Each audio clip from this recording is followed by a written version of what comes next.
America কিভাবে বিশ্বের সবথেকে ধনী দেশ হয়ে উঠল এবং কিভাবেই তার গোটা পৃথিবীতে সাম্রাজ্য বিস্তার করে উঠল। বিশ্বের একদিকে যখন ক্ষুধা, দরিদ্র, যুদ্ধ আর রাজনৈতিক বিশৃঙ্খলা চলছে, অন্যদিকে একটা দেশ শুধু সম্পদেই নয়, ক্ষমতা, প্রযুক্তি এবং কূটনীতিতে হয়ে উঠেছে সুপার পাওয়ার, আমেরিকা। কিন্তু প্রশ্ন হলো, আমেরিকা কি জন্ম থেকেই ধনী ছিল, নাকি এর পিছনে আছে শতাব্দীর পর শতাব্দী ধরে গড়ে ওঠা এক বুদ্ধিদীপ্ত পরিকল্পনার ইতিহাস? আজকের ভিডিওতে আমরা খুঁজে বের করব how US become so rich. কিন্তু তার আগে একটা কথা, ইতিহাস কখনো সাদা কালো নয়, একটা ধূসর এবং অনেক ক্ষেত্রেই কৌশলে মোড়া। প্রায় 1607 সাল ইংল্যান্ড থেকে পালিয়ে আসা কিছু ইউরোপীয় নাগরিক প্রথম বসতি করল ভার্জিনিয়ায়। উদ্দেশ্য ধর্মীয় স্বাধীনতা এবং নতুন জীবন। কিন্তু ধীরে ধীরে এই বসতিগুলো হয়ে উঠল ব্রিটিশ সাম্রাজ্যের অর্থনৈতিক খনি। 1776 সাল জর্জ ওয়াশিংটনের নেতৃত্বে 13টি ঔপনিবেশিক একজোট হয়ে ঘোষণা করল স্বাধীনতা। আমেরিকা রিভলিউশন, যে বিদ্রোহে কাঁপিয়ে দিয়েছিল ব্রিটিশ সাম্রাজ্যকে। শুধু স্বাধীনতায় নয়, তারা শুরু করলো এক নতুন ধরনের রাষ্ট্র ব্যবস্থা, গণতন্ত্র, স্বাধীন ব্যক্তিত্ব আর ক্যাপিটালের ভিত্তি করে গড়ে উঠল নতুন এক দেশের গল্প। জমি মানেই ক্ষমতা। স্বাধীনতা পাওয়ার পর আমেরিকা থেমে থাকেনি। ফ্রান্স থেকে লেউসিনিয়া কিনে নিল, স্পেন থেকে ফ্লোরিডা, এমনকি 1845 সালে টেক্সাস দখল করলো। তারপরে মেক্সিকোর বিপক্ষে যুদ্ধ করে দখল নিল ক্যালিফোর্নিয়া সহ বিশাল অঞ্চল। এইভাবেই এক একটা স্টেট যোগ হতে থাকে ইউএসের, হয়ে উঠল প্রায় এক মহাদেশ, সমান দেশ। বিশাল কৃষি জমি, খনিজ সম্পদ, নদীবন্দর, সবকিছুই তখন তাদের হাতে। ইনোভেশন অ্যান্ড ক্যাপিটালাইজেশন, উন্নতির দুই চাবিকাঠি। 1800 সালের মাঝামাঝি থেকেই শুরু হলো আমেরিকার বিপ্লব। স্টিল, রেল, বিদ্যুৎ, টেলিফোন, গাড়ি, একের পর এক উদ্ভাবন বদলে দিল দেশটাকে।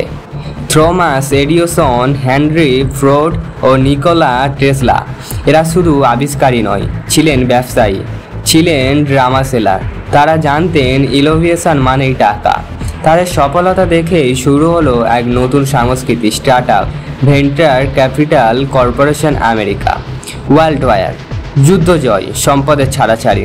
দ্বিতীয় বিশ্বযুদ্ধ চলাকালীন ইউরোপের কারখানাগুলো ধ্বংস, জাপানি, জার্মানির বিপর্যস্ত, কিন্তু আমেরিকা, ওরা যুদ্ধ করেছিল বাইরে থেকে, দেশের মাটি ছিল নিরাপদ। তাই সব শিল্পকেন্দ্র চালু থেকেই অস্ত্র, জাহাজ, খাবার সব রপ্তানি করে কোটি কোটি ডলার কামিয়েছে। যুদ্ধের পরে আমেরিকা শুধু জেতেনি, বিশ্ব ব্যবস্থার কর্তাও হয়ে উঠেছে।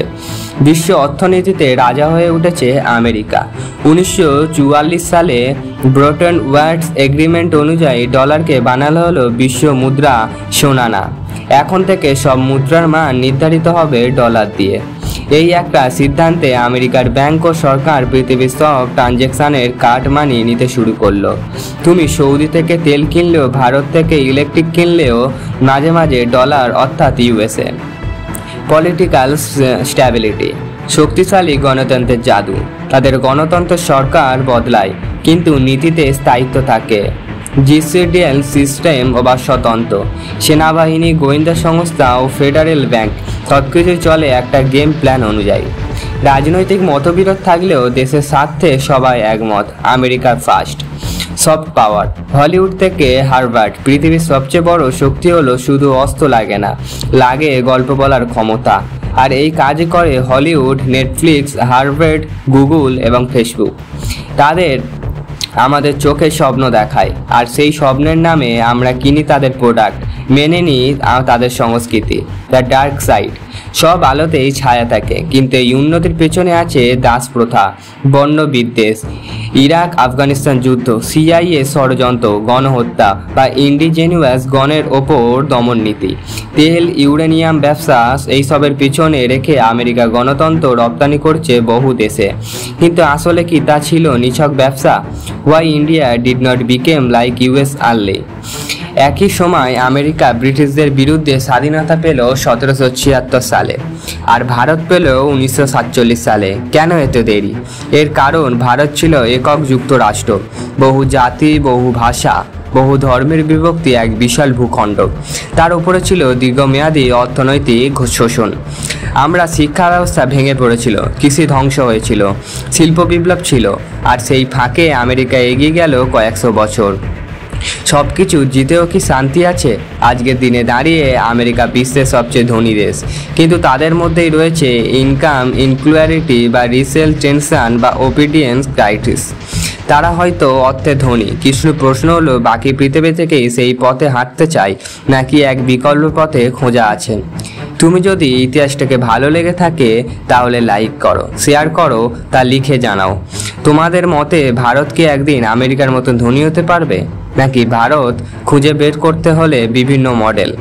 জানতে হলে আমাদের আরও পরবর্তী ভিডিওগুলোতে লক্ষ্য রাখতে পারেন। লাইক, কমেন্ট, সাবস্ক্রাইব করুন এবং শেয়ার করুন। কোথা থেকে ভিডিও দেখতেন প্লিজ কমেন্ট করুন।